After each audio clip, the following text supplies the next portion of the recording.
What's up, you little sluts? Welcome back to Babblings. Babblings podcast. Oh! I think that is my new intro. If you listen to this podcast, guess what? You're a slut. That's your name. That's gender neutral. God bless. You're a slut. Welcome back, sluts.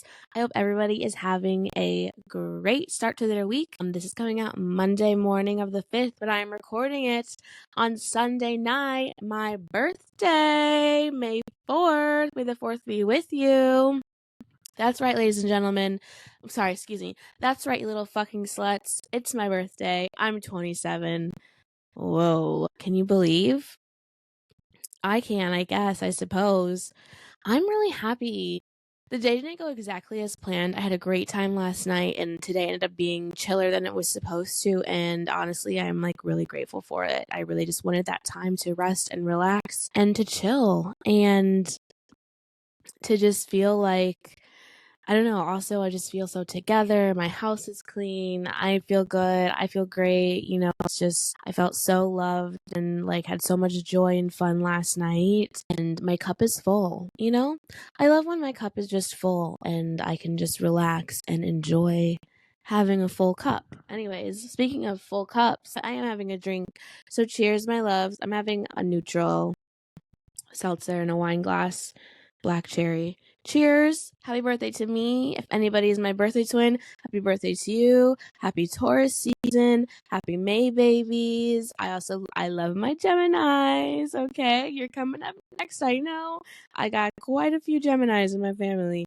We know y'all are coming. Okay, let Taurus enjoy the rest of their season. The Geminis, you're coming. Your time's coming. I don't want to harp on it too much, and I feel like I've talked about this a lot, and I've talked to my, loved ones about this a lot too, but it is just such a blessing to grow old and to get older and to continue having more chances at life. I was messaging the other day my friend Dane, who I went to college with. Shout out, Dane, if you're listening to this. I love you so much.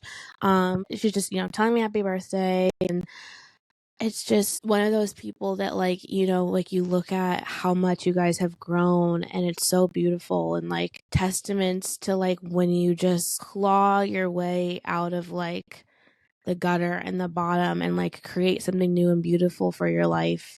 I'm just so proud of me and her and all my other friends that have, done the same like throughout their life. I think sometimes people underestimate the strength and willpower and determination to live your fucking life when you've been in really dark places and just had really hard times, and to continue to move forward and like I said, to crawl your way out of like the deepest, darkest hole. That takes, like real strength and power. And I'm just so proud of just so proud of myself, so proud of just so many people that I know that we've just continued to grow and blossom out of, the concrete that we were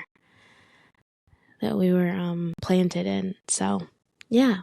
I'm just grateful. I'm just happy. Though I love aging. I love getting older. I feel like every year my biological age is like catching up to my soul age, which I love. And I've just always felt like my age didn't match like my personality and who I was and whatever. So that's nice.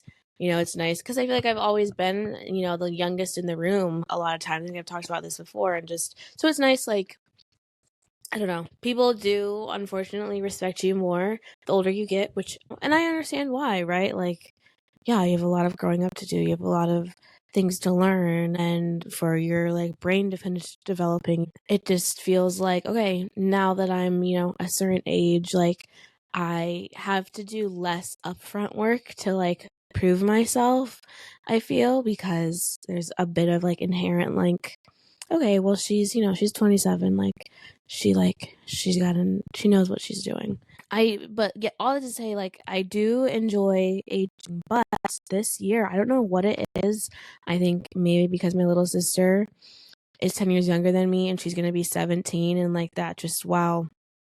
Looking back and thinking about me 10 years ago is like crazy, and like it's gone by so fast yet so slow, and like I'm a totally different person, but also the exact same person at the same time, like all the amalgamations and versions of myself. Like, I don't know, it's it's just so crazy to think about. And then, you know, to see her and to see how she's growing and moving through the world, and just reminding me of that place and allowing her to learn those lessons and be that age, right? And like, she's got to grow and blossom and flourish, you know, on her own, which she will. But it's just, you know, it's like, especially when, you know, I remember what that was like. I remember how everything about my emotions and my feelings and my desires and my impatience of 17 is so completely different now, you know, 10 years later at 27, where, you know, you really realize, wow, I really do have all the time in the world and can, you know, express myself in all these different ways and extensions of like my core being. But I feel youthful, but I'm like, okay, I am no longer a part of the youth. Like, I don't know. Sometimes when I talk to her, I don't know what she's talking about. Like, I really get lost a little bit, and I think part of that is like, I know I just need to like keep up with the times and get my brain power moving, but sometimes like she's just talk, and I'm like, I don't know what the fuck she's talking about. And it makes me feel like, wow, like I'm not a youth. I'm not tapped in. Also, the other day, I feel like I keep seeing videos of like different podcasts or different like TikToks of people being like, everybody's so reliant on AI. Like, you guys have got to get it up. Like, you use AI for everything. Like, leave ChatGPT alone, which is funny. But like, I don't know. I guess maybe like, am I old? Like, are you guys really using ChatGPT and like AI like that? I don't think I've ever used it before. Like, I did something like when it first like became a thing to see what it would do, but like I'm not using like ChatGPT to like outline like my blog posts, or I'm not using ChatGPT to like even answer questions. I still use Google. I don't know. It just made me feel like, wait a minute. It's like, because I kept seeing all these people talking about how reliant people are, and I was like, wait, I think maybe I'm tapped out of this and don't realize how reliant people, and especially like the children and the youth and the teens, are reliant on like all this AI stuff. And it is scary because, God, you have to have the skills to be able to get information and collect your thoughts and like present it without, you know, this quite literal artificial intelligence, you know, making it. And then it is devoid of all like individuality, you know? I just thought that was so funny. I was really like, damn, like, am I fucking old? Because I didn't know you guys are really out here like using ChatGPT like that, like for everything. Really? Like, that is a problem, which I need to talk to my sister about that, because I bet that her little ass is too. And it's like, oh my God, you guys, I don't know. That just made me feel old. Like, damn, I'm not in the loop. I'm not in the loop. But why don't we go ahead and get in the loop and pull a tarot card for today and for your week, so that you can get your Monday started off right this week. Let's see what you need to motherfucking know. The lovers keeps popping its head out, which is interesting because the card that we've got here is the Two of Pentacles. And you know, the lovers,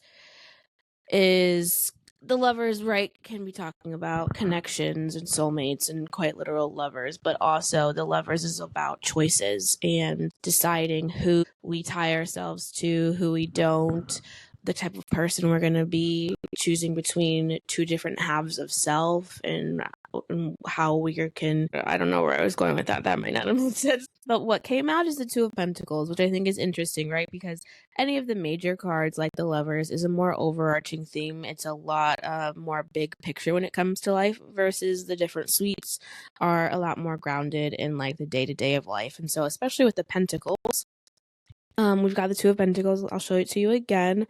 I don't know if it's focusing or not. So, talking about the Pentacles, right? The Pentacles are much more of like material things in the world, right? Compared to some of what the other suites represent.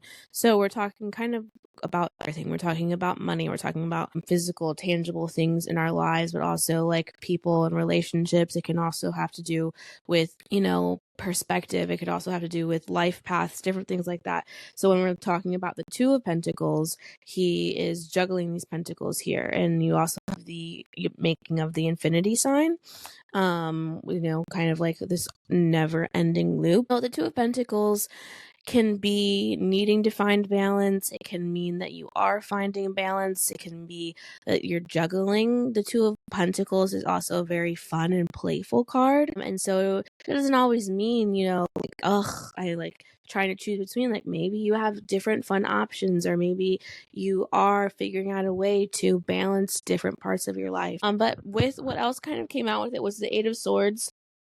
On the bottom was the Three of Swords, and then we have the Magician. The Devil just poked his head out.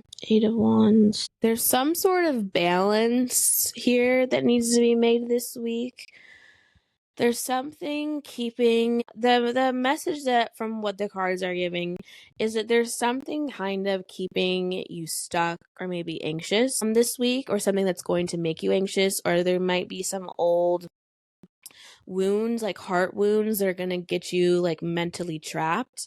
And what the Two of Pentacles is calling you to do is to find the balance in that, right? The balance in understanding that those wounds are real, or those thought patterns may be true, or not true, but you may have those thought patterns, and some things may be true, but also it's like almost like needing to juggle the past and the future, and you're right in the middle, in the present, right? Like one pentacle here is the future, one is the past, and needing to find the balance and juggle. Yeah, I think this week there's gonna be some sort of need where the kind of the future and the past start to collide or have kind of competing narratives, and there's a bit of a call to be able to balance both and understand that multiple things can be true at the same time, and something might be thrown at you that you're gonna need to maybe like balance and quite literally like juggle with other things or other priorities, or figure out how to make it work. But you're being kind of called to do so in a fun and like playful way, and to not get in your head, to take whatever this like obstacle or challenge is, or maybe even like trigger from like the past or an old wound that's kind of like maybe blocking or is competing with something that you want in this future. There's a call to like balance it and to find like the play and the joy in whatever situation that you're in, if that makes sense. And if that doesn't resonate, then don't take it. Somebody here something is coming up. Something is coming up, and it's gonna throw you off balance a little bit. And the challenge is coming back to balance, almost like some alchemy energy of like getting, this could even be like financially too, like a financial trigger, like something might happen, or you lose some money, or something comes up where it takes you back to like this bad place where I was financially, but I'm like on this path forward, and I can see that like it's gonna like my future is brighter, but like this happened in the past, and what if that happens again and I lose all of that money again? So especially with the pentacles, like it could be like anything like in real life and tangible, but like there's this idea of like alchemizing that energy, and like in my head I'm seeing like him doing this like figure eight juggling in order to turn like silver coins like into gold, and taking whatever that like negative energy is and juggling it and balancing it and alchemizing it into like positive energy for the future, to only like make you stronger and not get in the way of whatever you're juggling to build. Yeah, I hope that made sense. Every once in a while I dabble in a court case, and most recently where there's a court case going on, and like I will follow it and like watch like the live streams and like commentary about it. And I think if you've never sat through in person, and hopefully not for like personal reasons, like you probably would also want to do it in an objective sense, like for what I'm going to say, and so that you're not like emotional. But if you've never like objectively watched like a court trial and court proceedings from like beginning to end, I highly recommend, because there's so much about, you know, just the way that the courts and the judicial system works that we really don't understand. And there's, I think, a lot of these like misconceived like perceptions of like how evidence is presented and what can be presented, and how the power of the judge, and like, so once you like watch, you realize the formula, right, and the story building that lawyers do, and the evidence, and why they have to do things maybe in a certain order, or ask, you know, certain questions to set foundation, like why, and like why is that important, and then just sing it from beginning to end. I think it's just so interesting. So I've watched, you know, the last couple of years, I feel like every couple of months I'll watch something, and depending on how long the case is, sometimes it's a couple weeks. I've watched cases that went on for 2 months. And the most recent one I was like paying attention to and was on my radar was Lori Daybell was on trial again for conspiracy to commit murder for her ex-husband Charles Vallow, who has passed away. If you don't know Lori Vallow Daybell and her story, like, honestly, good. But I would still look it up. There's quite a few really good documentaries about it. I watch Hidden True Crime. I'm a Hidden True Crime podcast girly. They have a YouTube channel. You can also listen to it on podcasts. Dr. John is a criminal psychologist, and Lauren, his wife, is like a crime journalist, and they are just so interesting together, and they've been following Lori and her just like string of murders since the very beginning. I wasn't really able, which, by the way, like, if you don't know anything about this, like, Lori's already has 2 life sentences and was convicted of murdering her 2 children. And she got involved with Chad Daybell. He's another key player in this. He's also in jail and was convicted of murder as well. I couldn't watch those trials about the kids. Like, there's some lines that I have to draw boundaries for myself, because it'll hurt too much as I've gotten older, and as I've gotten more vulnerable, and as I've gotten more in touch like with spirit and like myself and like the world. I've realized like there are just like things that I used to be able to watch, like TV shows I used to be able to watch about like crime or like documentaries. It's a lot harder to watch because I am so much more open and feel like the energy and the trauma, which I do feel, you know, like I have a bit of alchemy skills, to bring up alchemy again, where I feel I'm pretty naturally good at, and have gotten even better at like taking negative energy and turning it into like something positive and letting it pass through me to go back out into the world in a more positive way. Anyways, yeah, so I couldn't watch the trials for the kids. It was just too dark, too awful, too just gross, you know, and disturbing, and I didn't want all the details of what really happened to the kids. I still don't have all of the details, and I'm grateful for that, because from little things that I've even heard, it was pretty monstrous. But anyways, yeah, she's back on trial because she was on trial, like I said, for the conspiracy to kill her late ex-husband, who was killed by her brother, who's also now deceased. Anyways, Lori is a character. Look into it. If you want to chat with me about it, hit me up, DM me, because I would love to talk about this all day long, but we can't get all the way into it. This is also connected to Mormonism and preppers and alt-right. Like, it's a whole thing. It's right down the rabbit holes that I love. So yeah, we could really get into it, which, by the way, it's just one of those cases where there's just like this phenomenon I've found within like the Mormon culture and like the more extremists of this pattern of people getting so extreme that they're like really putting their children in harm's way, to death, almost death, and a lot of it has to do with prepping and like visions, and this idea that it's all very deeply religious and very deeply bred from the Mormon doctrine, and how harmful that is. So it's just like this crazy, like I said, phenomenon of this pattern, and I think it's something that I'm just like kind of like personally tapped into. But in this case, which is already ended and Lori was convicted of was found guilty of conspiring to kill her ex-husband, Charles. But you guys, she represented herself. It was so crazy. And it's so crazy to watch this person that has 2 life sentences for murdering their child on trial again for murdering their late ex-husband. Or I guess I hadn't even gotten divorced yet, but they were in the process of it.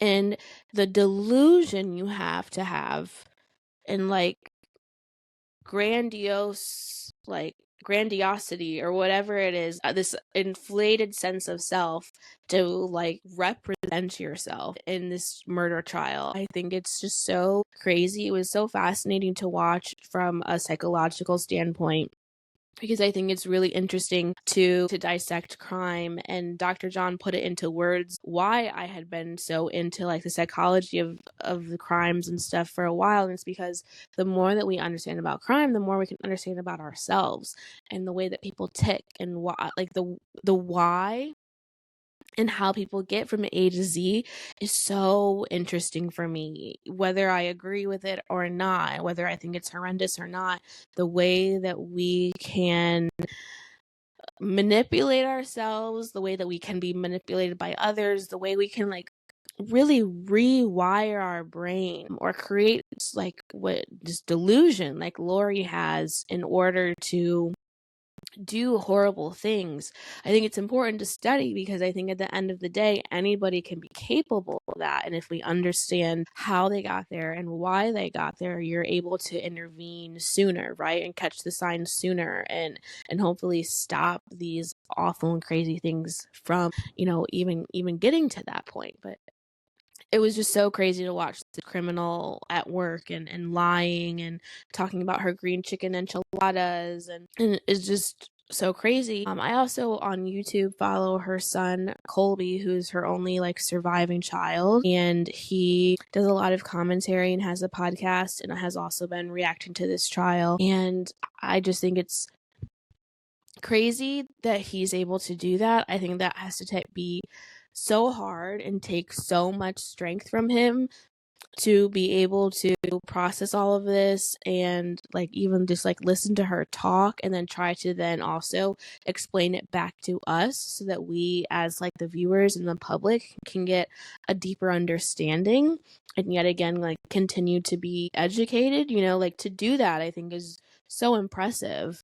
It just takes a lot of strength, and I can't imagine. And I also really but I'm also tapped into like a lot of discussion around Munchausen by proxy disorder, and which most often the perpetrator are women and mothers, and could totally get into that on a whole other episode as well. But I was telling my mom one time, as much that has happened in my life and in trials and tribulations I had growing up, I never had to be afraid that my mother would not protect me. I never had to be afraid of like my physical or emotional safety. I never was afraid that like at any moment the person that I went to for comfort would turn on me and actually, in the name of love, harm me even more, and I just can't imagine like the psychological toll that takes on you when you're one safe place, that is not safe. And how do you form, if that like basic primal instinctual connection is so fractured and disarrayed and broken, how do you then like create all of these other connections with other people and trust? It's just so sad. And anyways, I was telling her that because I was just like, I'm just grateful that I never had to like fight for my survival, or that my caretaker was putting my life at risk. It's just crazy. But yeah, it's been crazy to watch unfold. She has one more trial, and then she's going to be sitting in a jail cell for the rest of her life. And I agree that she should be. she's a monster, really. Lori is.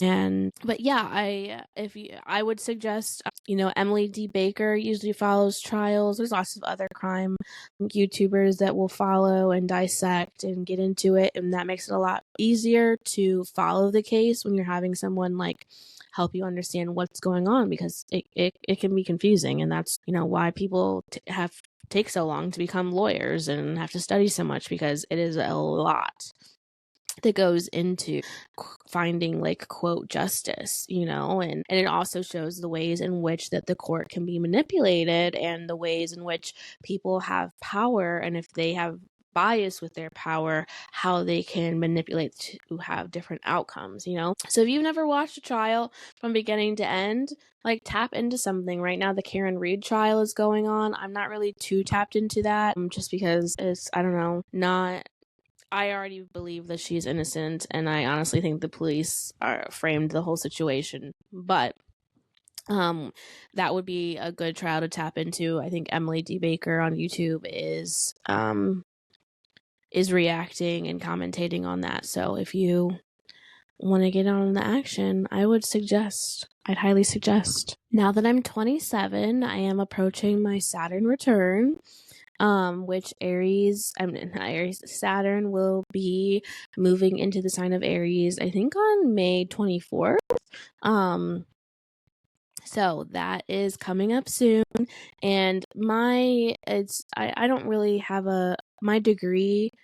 I don't remember what degree Saturn is in Aries, but I know it's not like, within the first 10 degrees, so that's not going to like impact me, right away, but it's definitely a collective energy that honestly I've been feeling for a year. I have been saying this, that I think that there have been so many tower moments for me in the past year, quite literally running out of a burning quote tower building, like all of these moments forcing me to learn these lessons, putting me in these certain positions to make me really take a look at habits and routines and things like that, and start to set a strong foundation. And I think all of that really has been prep for my Saturn return. It's been prep to go into this next phase where I'm going to learn these new things and learn new things about myself, and identify maybe new dreams and new goals, and get these like karmic lessons out of the way. So I just think it's interesting, because everybody says like, oh, Saturn return is so awful. This happened, this happened, this happened. And I'm like, well, it's not even my fucking Saturn return yet. My life went to shit the last year. But, and I think, though, I really do think it's been prep in order to position me so that I'm in the best place possible for whatever cosmic energy and karmic cycles are about to kind of wrap up and unfold. And while Saturn is in Aries for the next, year or two, Saturn for me is in my 5th house. So I think, I'm being positioned in order to really take on and learn these lessons and have some new things unfold, like in my creativity and in my hobbies and how I express myself, and in like love and like relationships. And I think it's kind of helped me create like a really solid foundation in order for not necessarily, I don't think, like bad things to happen, but for new things to happen. I really feel like it's for new experiences and new paths and new ways of thinking and learning, and I'm going back to school next year, and so there's this whole idea of not only just returning to literal education, but also like returning to education of myself and my creativity and how I express myself, and with it being Aries, and it's these lessons of taking action and maybe being bold and putting yourself out there, and all things, that I've definitely struggled with throughout my life. So I think, maybe sometimes those tower moments are really just preparation for like the larger lesson, and to put you into the right place so that you can have the best outcome. So if anybody else is a Saturn, anybody really that's my age or around my age, you could be a year older and maybe a year younger than me. I don't really remember for sure. We've got our Saturn return, and she is approaching, and I will. Let's see, I'll try to like link some of my favorite astrologers below for you to check out.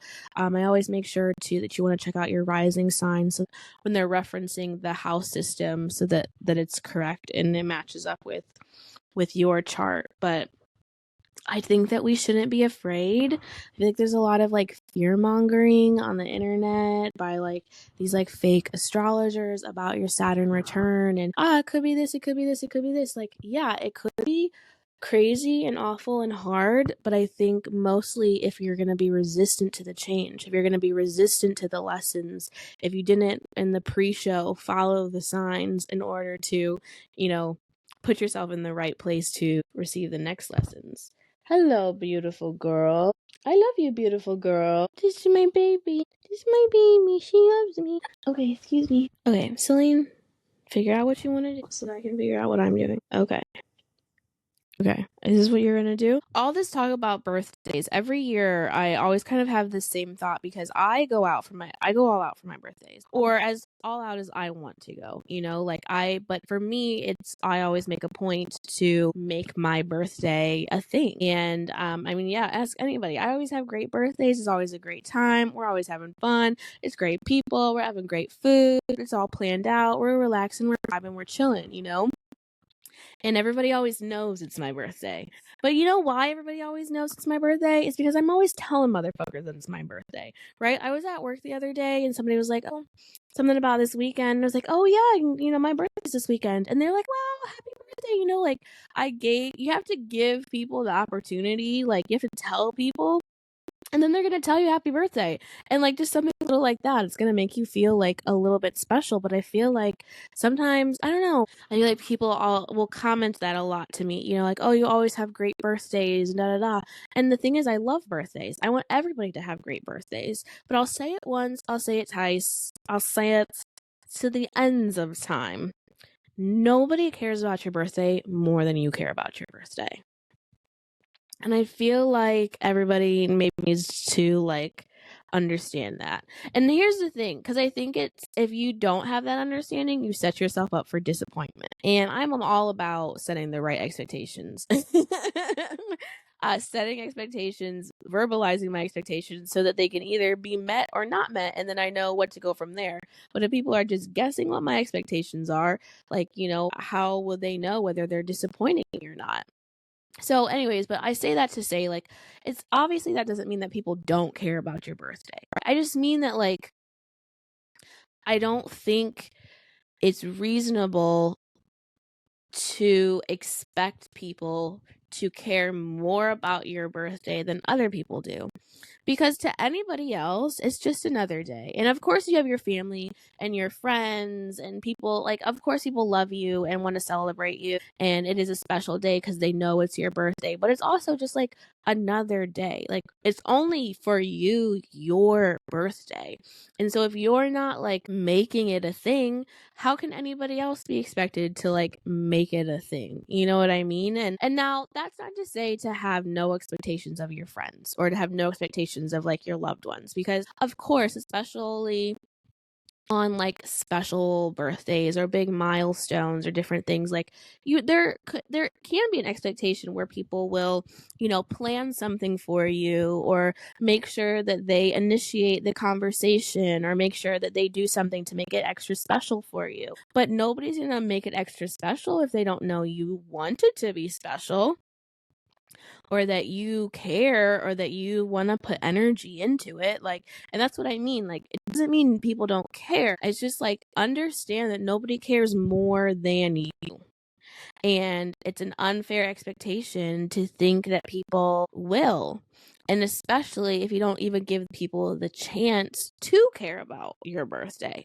I find most often people do want to show up for you. People do want to do something fun or special or create an experience for you. But like, if they don't know when your birthday is, and they too don't even know, that you're someone that likes to celebrate their birthday, then you're going to be disappointed when they don't, do what you hypothetically in your mind, thought that they would do. Like, they didn't know that that's what you wanted. And so it's just like funny, because people like, but that's the thing. I'm very intentional.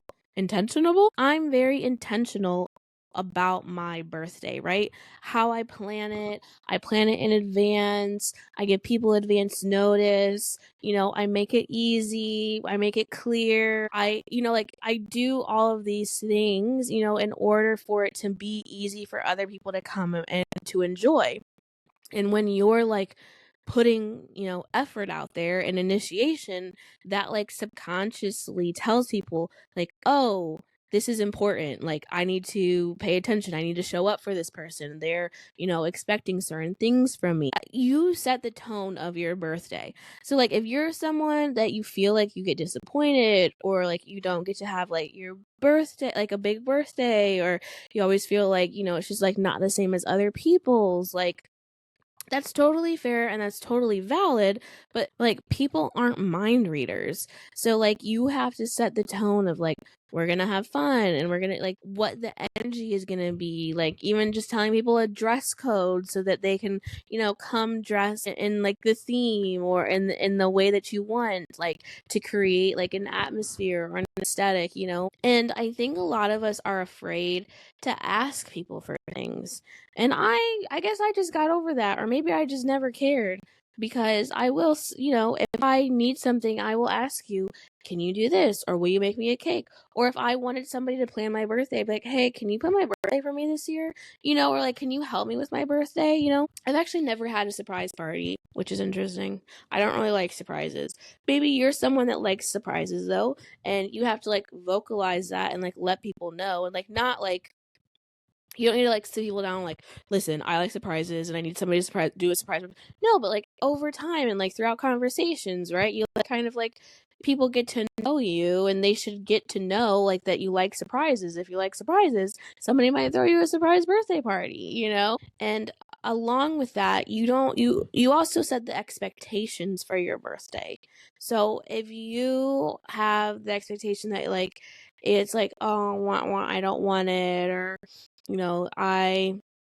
I'm not gonna have fun, or it's gonna be a bad time, then you probably like will not have fun, and you probably will have a bad time, right? Because you're setting that expectation for yourself instead of the expectation of, what, no matter what, like, I'm gonna have fun. But that's the other thing though too. I think sometimes we have too high of expectations of other people. We're afraid to ask because people are not mind readers, and most people will do things for you, but you have to ask, because people don't just like always know if you need something or what to even do for you. And then two, we have these higher expectations than what people may really be able to meet. And I'm not saying like lower your standards or lower, your expectations of people. I'm just saying, are they realistic? Have you ever like expressed them? Do you show up that way for other people, right? Like if somebody asks me to do something, like I would jump in it 1,000 times, yes. And that's often why when I ask people to do something for me, they're like jumping in headfirst 1,000 times. Sometimes people like forget, like things just don't magically happen, right? Like my birthdays are always great because I make them great and I'm intentional. I keep saying intentional. I'm intentional about how I put it together and what I do, because I know myself, and I know that if I leave it to the last minute, or if I end up not doing anything, or if I, I'm like, oh, well, we'll just see what people like, then I know that I'll be disappointed. And that's because nobody's gonna care about your birthday more than you. Nobody, like even our loved ones, right? We also like, through how we treat ourselves, show other people how we want to be treated, right? So like, if I'm always putting this much energy into my birthday, like my loved ones and the people around me know that like, okay, like we step up and we put in the same amount of energy because that's what Allie's giving. Like, yeah, then let's give that too, But if you're like mopey about your birthday, or like not really like into it, or like whatever, then like I assume you don't want to do anything. You know what I mean? Like, I don't know. Which I think it all comes down to you can't have higher expectations of other people than you have for yourself.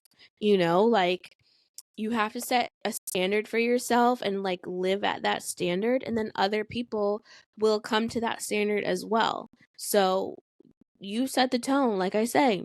You set how much people are going to care. So if you set the bar low, then the bar is going to be low.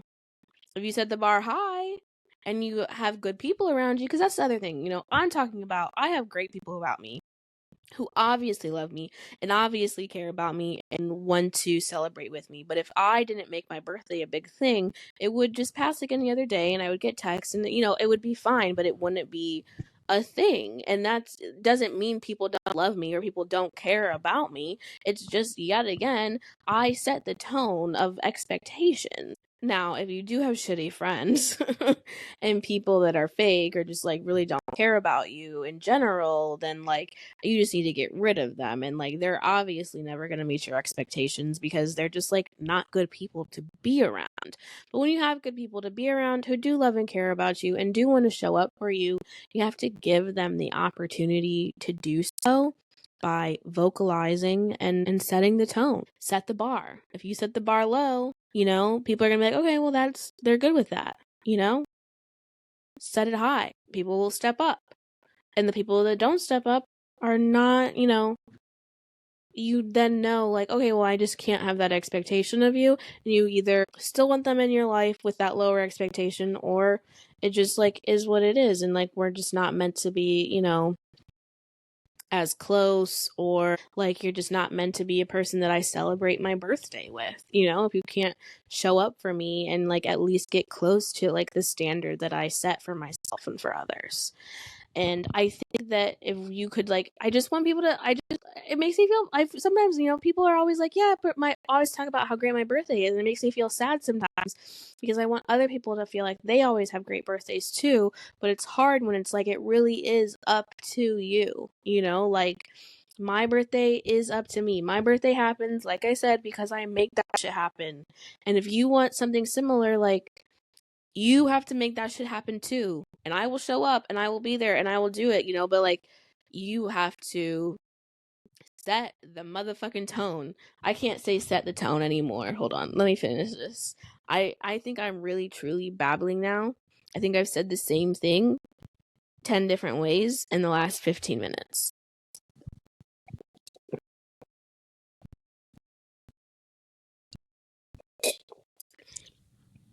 All right, listen, peeps.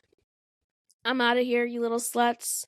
I gotta get going. I gotta take my 27S into the shower and to motherfucking bed before I start my week tomorrow, which is when you'll be listening to this when this comes out. I hope you have a fabulous week. Back to the Two of Pentacles. If you want to message me and talk about anything or comment what you think that might be about, I would love to hear. Whenever I do these polar cards, it is for the collective that watches me and what, they need to hear.